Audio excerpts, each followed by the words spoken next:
Hey!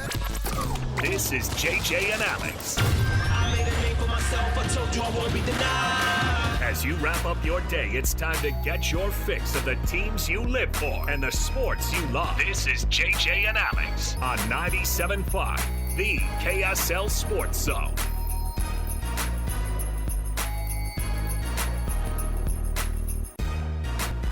Hey, welcome on in, everybody. JJ and Alex, 97.5, the KSL Sports Zone. Alex Kirry. Jeremiah Jensen, off a couple days, well-deserved couple days off. And so then it's my privilege to be able to bring you the man himself, Sly, in studio. The lights are already dim, Sly, and then you still rolling with the sunglasses. But you know what? That's the. But you know what? It's a vibe. It's more than the eyes. I got to take a picture of this. So in the studio, you can catch us on YouTube, by the way, but you don't see the Christmas tree in the cameras. All right. We have a dadgum Christmas tree, and it's amazing. All right, it's got sports ornaments on it. Did Napolis decorate it? Napolis contributed. He's like, I got some. Look at those. There's footballs. There's some boxing gloves on there. Look at Santa. Santa right here is playing pickleball. Look at this. Yeah, I know you guys over the radio can't hear it, but imagine an ornament of Santa playing pickleball. That's where we've gotten to. But Sly is. You're framed right here, man. Like I'm telling you, this is an Instagram-worthy post. I'm just gonna take a picture of you hold on, let me with pose the Christmas tree in the background. We'll get some shots during the break, and then we'll see what that looks like. Sly, nice enough to fill in, and always good to jam with Sly any time of the year. But I didn't get the full download from you on a couple of things, and so I do want to talk about the Kyle Whittingham stepping down moment and all that stuff. I think we're going to be having some sound from Utah's practice a little bit later. For the first time, we're going to be able to hear Kyle Whittingham, what he said, since we haven't gotten anything else from anyone else on the team. But when this all went down, and you're one of these legendary players who played for Witt, played a long time in the program, stuck around to play all the years you did. You had the successful seasons, not just the successful seasons, maybe the best season in the history of Utah football, definitely. And I wanted to know what Kyle Whittingham kind of meant to you. We were just talking about how everybody's experiences can be very different. Very different. Because you might have people who don't like their coaches. I was telling Bronco Mendenhall had people who didn't like him, but he had people who run through the wall for him. I think that's the case with every coach. Guys feel slighted. Guys feel like this happened. But your personal experience with Witt, not just as the player, or maybe as the player first and now as somebody who obviously stays close to the program with the broadcast and all that stuff, but your relationship with Witt. I want to hear a little bit about that. Man, it's hard to even put in words. There's just so many things. I could be here all day and talk about all the little things that I've even forgotten or what. But for me, I surmise him as the ultimate leader. Right, and I think that everybody needs a guy to lead the charge. Some people are a little timid, and you need that extra motivation. And so he's the ultimate leader to me, and I think that's what he was as a player. But and it just carried over into how he just lives his life. But again, to be a good head coach, and as far as what I have been around, experienced, taking note, and that's what I like to do. I like to see, before I even started doing this radio stuff, I always loved to watch you and JJ and you guys just do your thing, and I'm like, oh, okay, that's how it's done. That's great. But to watch these coaches coach, and to me, from high school to the pros to even down in the youth leagues, is you have to be the ultimate motivator. Right? And you're motivating not only players, you're motivating coaching staffs, you're motivating administration, you're motivating communities. And I think that Coach Witt just does that the best, right? He just knows how to do that. And understanding the tools at his belt, right? Like motivating the community and motivating people. He can do that with just his presence. Right, I don't know if you've ever been in the room with him. Yeah, I've interviewed him a handful of times, maybe a dozen times. Yeah. Right, but would you ever say that he wasn't confident? No. He didn't understand something, and he felt a little, second guessing things. Never. And I think that is a personality trait that he takes over, and one he tries to, radiate throughout his team. Right. And it just helps, right? And I know that you get strong, confident head coaches. You're going to have great, confident coaches. You're going to have great, confident players. And I think that's why he's had so much success over the years. You know Morgan Scalley pretty well, too. Yes. So we knew this transition was coming. It's been on paper for a long, long time. Mm-hmm. But now that it's actually happening, tell me what Morgan Scalley brings to this program that would be additive to Kyle Whittingham, that would actually just add to the thing and the culture that he kind of helped provide there. Oh, man. One word for me will surmise Morgan Scalley, lifer. Right? Just a guy who grew up loving the University of Utah as a kid, worked his butt off, played here, not just played, starred here. Yeah. And then went straight into coaching here right after. He's been in and around this program since 2001. That's pretty crazy. That's crazy. Yeah. He played with Steve Smith, with Jay Hill, with all of these guys. And he's coached some amazing guys. He's coached All-Americans. He's coached draft picks. He's coached all of this stuff. So he's a guy who, one, just loves the University of Utah, and I promise you he's probably had a lot of other offers over the years, but this is just where he wants to be. Right? Yeah, And I think so too. I just, I think that people, I think that people still need to give him some grace too for a minute. I think just picking up and taking the baton is not necessarily, and they just think so. I think that there is going to be some growing pains. There's going to be some identity stuff that's got to get worked out. Right. I'm already enjoying the fact that, I don't know if he's going to change it totally, but I've always had Witt's an awesome interview too, though. It's just he's not available very often, right? And so Morgan Scalley is a guy who gets in front of the camera and doesn't just feel confident. Like, that's a kind of one of his superpowers, is being able to be charismatic with people and connect like that. And I think it's going to be a little bit that's going to be one of the differences, funny. right? Did JJ talk this week about him and Scalley doing an internship together? Oh, yes, he did. Yeah. He did. I He goes, didn't know that. he goes, dude, he was intense. He Yes, was an he's intense always been intern. that way. He was an intense intern. Yeah, but Scalley's always about business, and so he wants to make sure the job gets done first, and then we can play after if that's the case. But he's very serious, and I think Utah fans are going to absolutely love this new regime that's going to come in, man. So it's new, it's innovative. I think that he has a mind for the evolution of the game, and wants to be ultra versatile and flexible with everything going on. So welcoming, and for me, I just want a guy that wants to be here, loves it here, and that we can embrace. Because the last thing I want to think about is a guy like Urban Meyer to come in here, have success, and then leave. Right. 100%. We don't need that. Right? I want a guy to have success and stay, right, as a fan base. And so that's what I love about Morgan Scalley being the next head coach and being the head coach, is somebody that's lived it. He lived what it was like to be a player here, what it was like to have success here. And he knows what it's like to set a standard of winning, of what all these Utah fans are what they expect, right? You listen to these fans and kind of what they expect from this Utah football team. That is Morgan Scalley. Yeah. Excuse me, and I think I think you were getting choked up right there. Yeah, I was, man. I don't know. That? Yeah, it's all bad. Pull that audio. We could probably game it up, make it sound like he was crying. The man loves it. No, man, as I said, man, I just think that he's the ultimate guy for this position, and somebody that you want to invest in for the long haul, because that's me. I don't want to invest in something for a year or 2 years. Right. I want to invest in something for the long haul, and as a Utah fan, that is Morgan Scalley. All right. I just wanted to get that out there because it was something that I was like, I gotta talk to Sly about this, and we haven't been able to really jam about it since last week. And so since you're here in front of me, I was like, I gotta take advantage and ask him, because and we're gonna hear from him for the first time since the announcement was made. We haven't heard from him since the announcement was made that he's going to be stepping down. We haven't heard from him since Morgan Scalley was put in officially as the head coach just the day after. And so all of these things are going to be coming to a head here, and he's also going to have to be talking about a bowl game as well on top of all of it. So I'm sure he's really loving talking about all those things right now on a December 18th. Before a game. I know. Love it. Let's kick off the show officially here, though. Speaking of teams getting ready for bowl games, let's get into it right now. It is The Cut. It's time for the biggest story of the day. This is what made the cut with JJ and Alex on 97.5, the KSL Sports Zone. Trajan Wealth brings you this portion of the program, TRAJAN Wealth.com. That's Trajan Wealth for all your needs from a financial fiduciary. We're going to hear from Kalani Sitake, his availability yesterday at the indoor practice facility down in Provo as they get ready for Georgia Tech.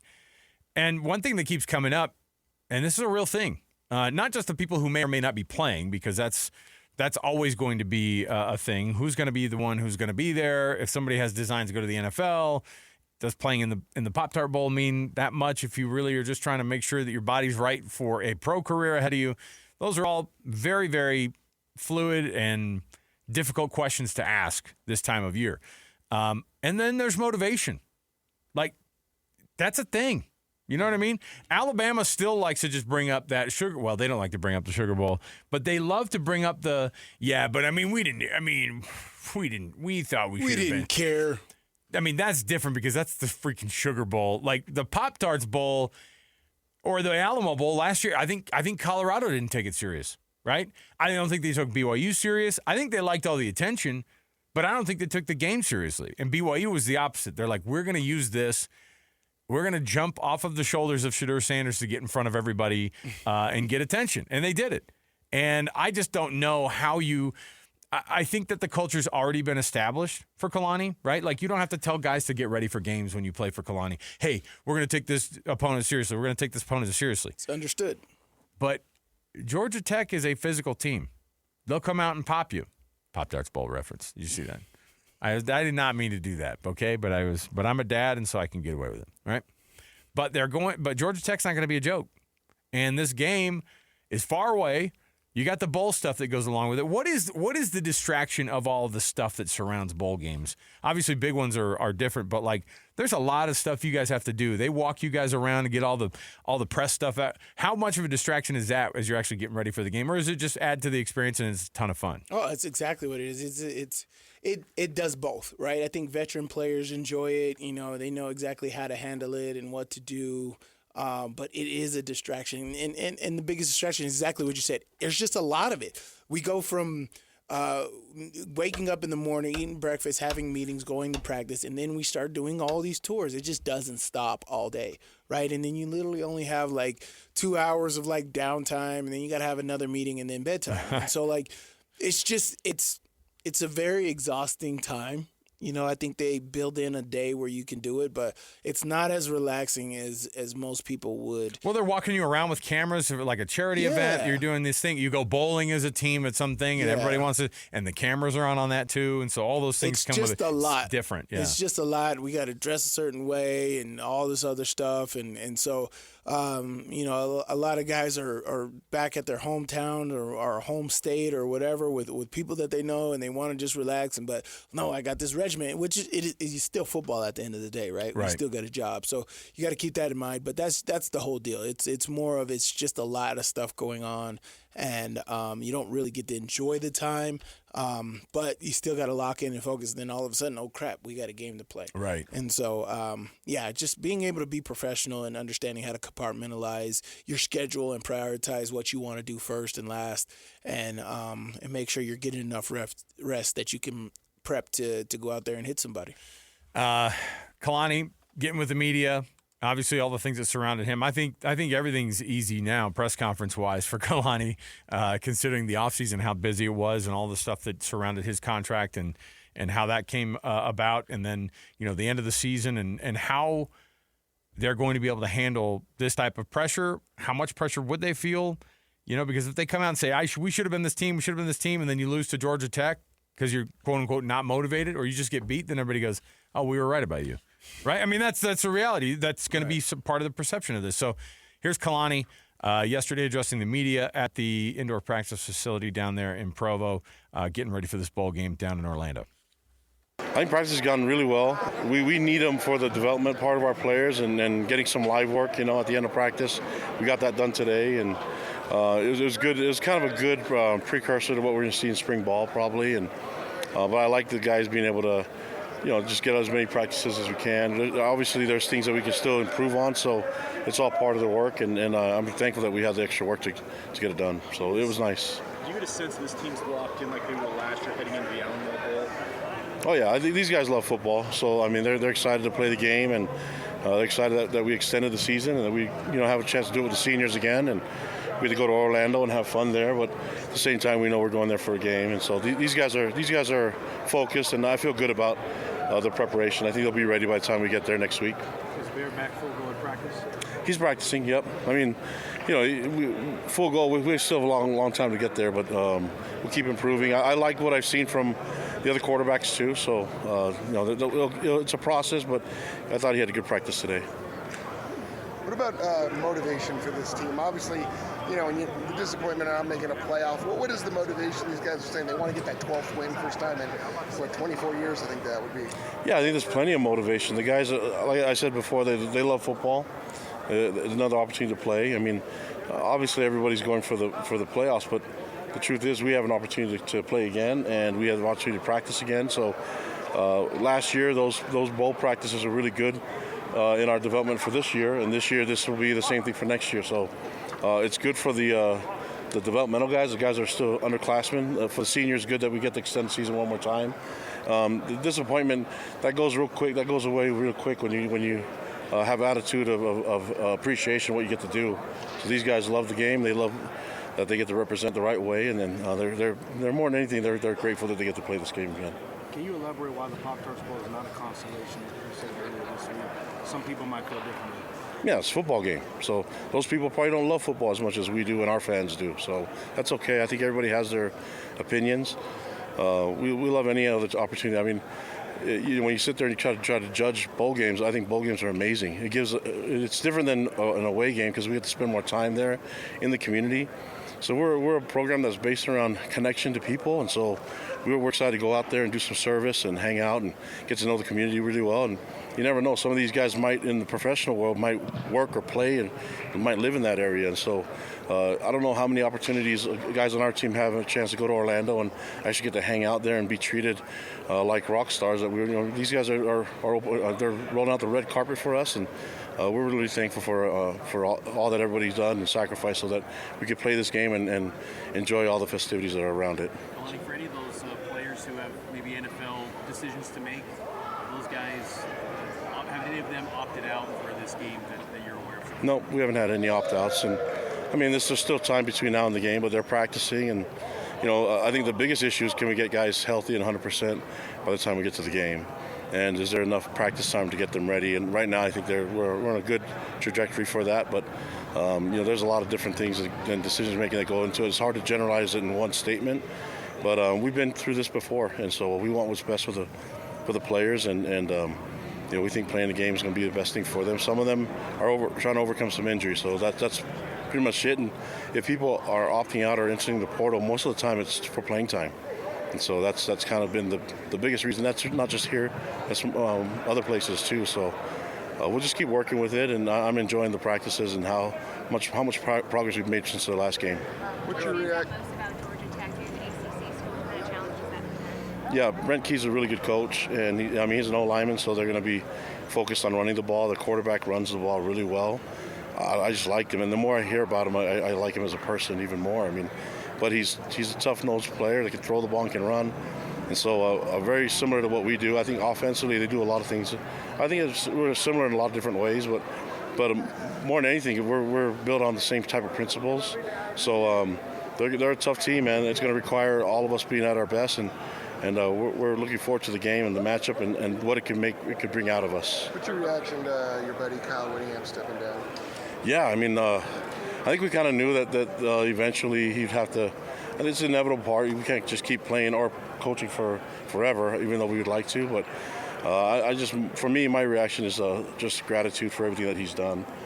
He's helped change the game of football, especially in this state, and he's been able to be a player under Lavelle here at BYU, and then what he's been able to do as a coach, as a position coach and a coordinator, and also a head coach. He's been connected to all those coaches, and so it's amazing his career, and just wish him the best in everything. Yeah, so that's. And I'm really happy for Morgan. Morgan's been head coaching waiting for a while, and this is his opportunity. He'll do great. I've been around him for many years. We worked together for 10 years, so it's a really good program, and they're in good hands with Morgan Scally. Kalani, you were hired 10 years ago this week. I'm curious, just as you go into the next phase of your career here at BYU, being in the long-term extension, what's some of the biggest lessons you've learned that you feel like you're going to change in the future with this program going forward? Yeah, I mean, I don't know if I could say that in one answer, but I mean, I've learned a lot. And so in 10 years as a head coach, I think I came into it with a lot of ideas and thoughts, and a lot of them worked out, but some didn't. But I think I'm not afraid to try things, and not afraid to be bold. And so going into the next, how many years I got left in coaching, I'll probably have the same type of attitude, but I've actually learned a lot the last 10 years, so I'm still trying to learn as much as I can. Last one for Coach. We've had a handful of players already say that they're intending to enter the portal. How clear is that picture for the rest of the roster, like as far as what you know is going to be coming back next year? Yeah, we have a good idea of what we have with our roster and the returning roster, and we know that there's going to be some attrition. Attrition is a little different now than it was in the years past, but we're working with all that. We're trying to communicate with all our players, allowing them to see where we see them on our depth chart, and what our expectations are of them, and sometimes it matches up, and sometimes they're looking for something different, and we want to help them as much as we can. I mean, we're excited about it. Once you're a Cougar, you're always a Cougar, so we want to help them whether they're here or they're moving on, and so that's always been our mindset. I mean, we were still connected to Jake Retzloff. He's getting ready to play this weekend, and we're going to be cheering him on, and really excited about him being in the playoffs. So there's nothing but love here, and communicating and making sure that we're all on the same page is going to be key. You mentioned the development that can take place with these extra full practices in the game. How much of a difference does it make to have those and the extra game compared to the seasons where you haven't had those extra practices? Yeah, I mean, whenever you have extra time with the players, it's even better. So, getting to that 6 and being, I mean, I know some teams opted out of playing a bowl game. For me, it's, as long as we're bowl eligible, we're always going to play a bowl game because I need these practices. I need this opportunity to keep developing the program and bringing them along. There you go, Coach Kalani Sitake. Yeah, I don't have any doubt that he's getting his guys ready. So he said no opt-outs right now? That's good. He did throw in but you could see something happen before the game. Oh, okay. All right. Well, I guess we'll talk to you then. So it's interesting because I think that Kalani, all these coaches are here's what's tough is that the college football playoff coaches, they know exactly what their guys are going to be trying to do. They want to play their butts off. But you are at these practices, at these other bowl games that admittedly do not mean very much at all anymore. Right. And you've got to motivate these guys. And I just don't know how much of it, because you've also played in the non-January 1st games. And so preparing for those, how does that compare to preparing for a big one in the big name bowls on January 1st or January 2nd? You know what I mean? Like, what was it like for you guys? How did Kyle approach playing in other bowl games that weren't, a New Year's 6 game? I mean, the only difference was the days, right? I was in New Orleans for 8 days, right? Running up to the Sugar Bowl, yeah. Oh, yeah. But, like, other bowl games, I think there was only, like, 3 or 4 days. We didn't have as many days there.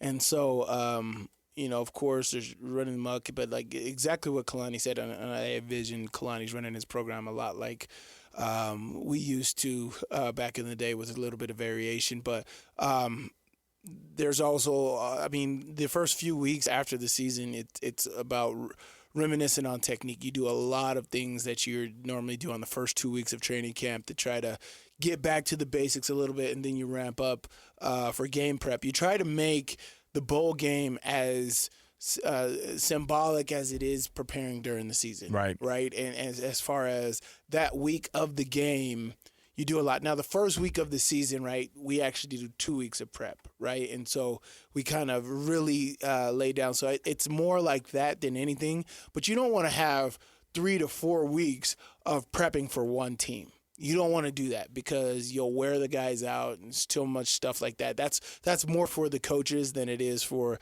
the specific players. And so you try to make it like season as much as possible.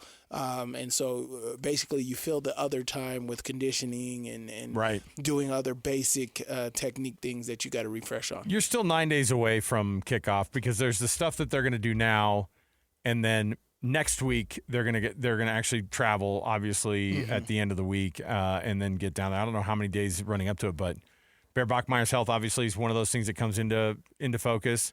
Aaron Roderick's like, yeah, it's not medical people himself. Everybody says he's good. Not anything that anybody's worried about. And then he was asked, did he practice today? No, not today. All right. Which one is it? So things might be totally different for this team when that ball gets kicked off on December 27th against Georgia Tech down there in Orlando. Okay, we'll take a break. We'll come back. When we return, hey, we got the college football top 150. Not a real list that you want to comb through for 150 players, but we did it for you to find the locals on the list, and we'll share those with you as well. Which local players were the top 150 players according to CBS Sports in college football in 2025. Stay right here with us, 97.5, the KSL Sports Zone. Ladies and gentlemen, the biggest name. You're locked into JJ and Alex. With the insight and analysis on the teams you can't live without. This is 97.5, the KSL Sports Zone. So cruise down State Street with this song, is that what you're saying? Yeah. You put on your polo, you flip up the collar, right? And just some nice, and you put your shades on, do some push-ups, just feel it. Get in your minivan and just cruise down. Your minivan.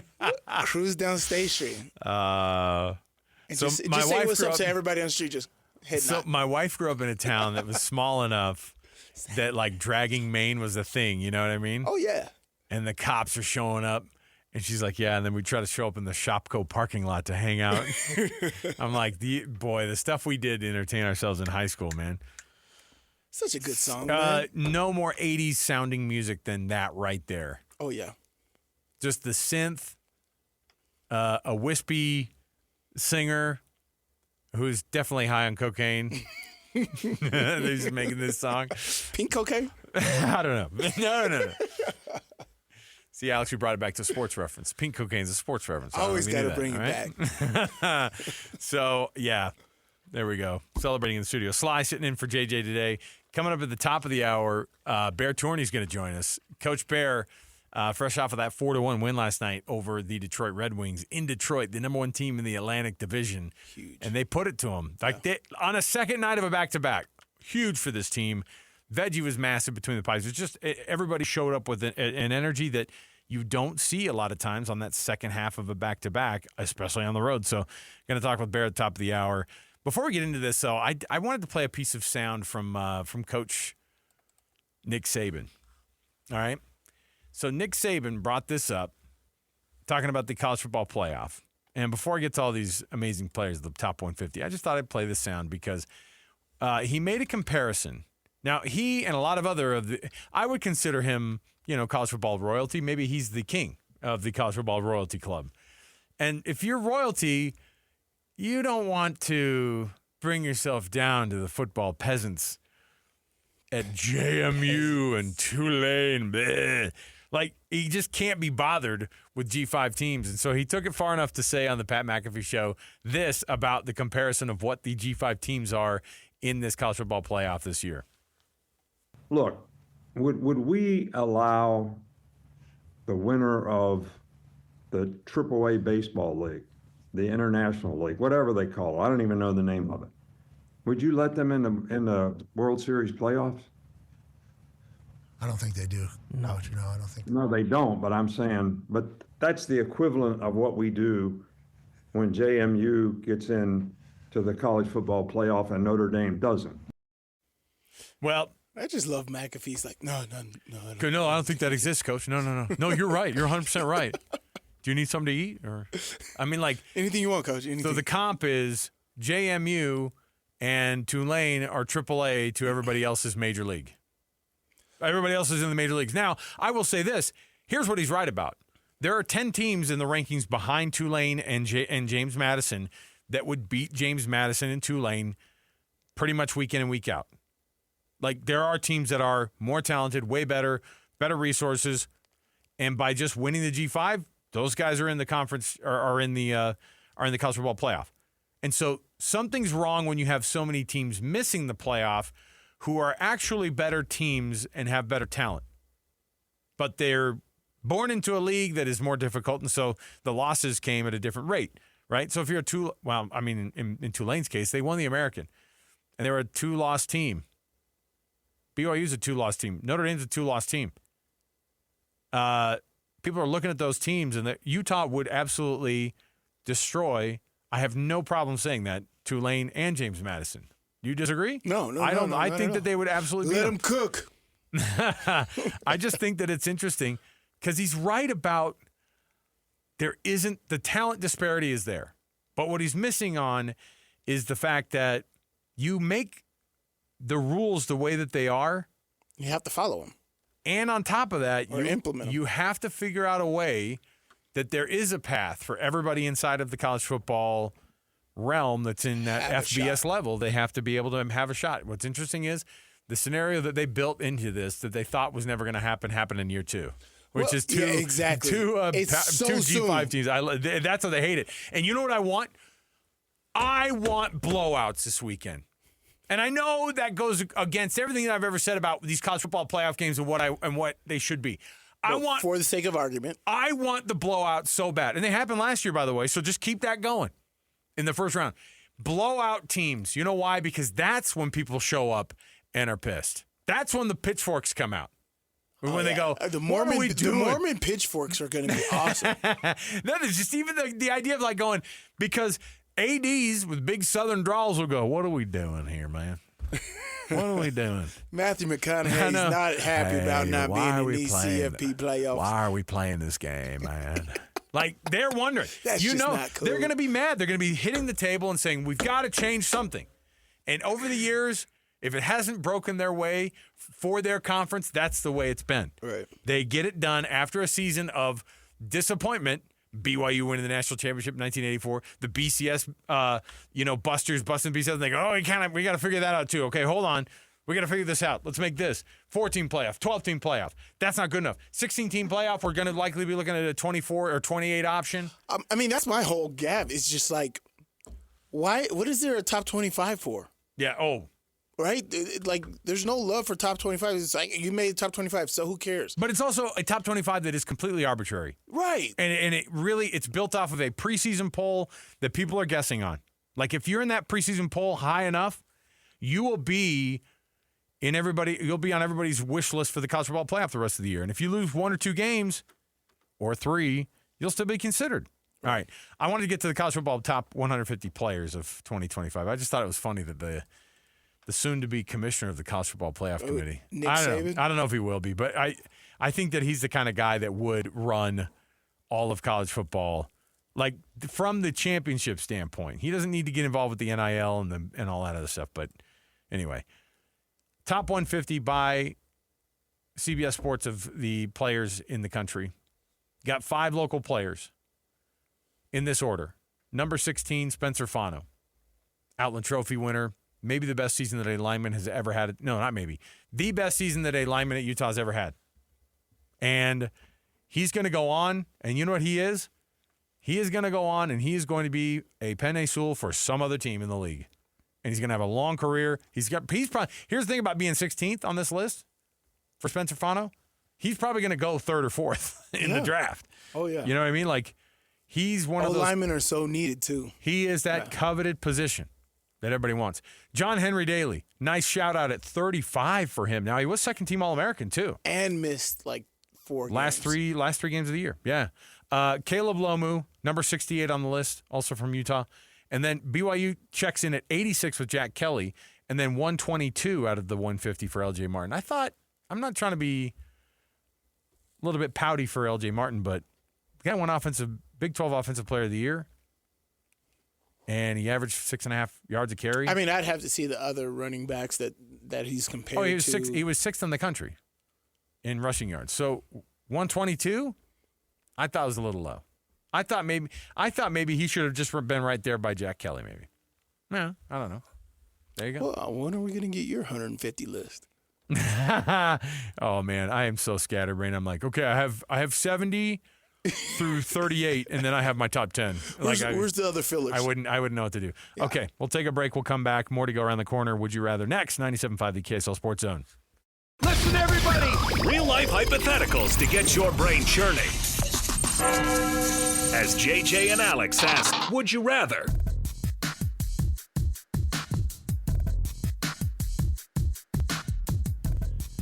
All right, so Welcome back. JJ and Alex, 97.5, the KSL Sports Zone. Bear Torney, head coach of the Utah Mammoth, going to be joining us at the top of the hour here, so stay tuned for that. Weighing in on winning 3 of their last 4 games. Boy, they needed it, and last night was an awesome one, so looking forward to it. I think wins on the road are just that much more impactful. Oh, it is. I mean, the NHL is just like, look, just please break even. And they've been better than that in the last few games. It's awesome. Yeah. So, Sly, I found a list of ticket pricing for these bowl games. Oh, okay. Just for fun, just to see. And so right now, the first round,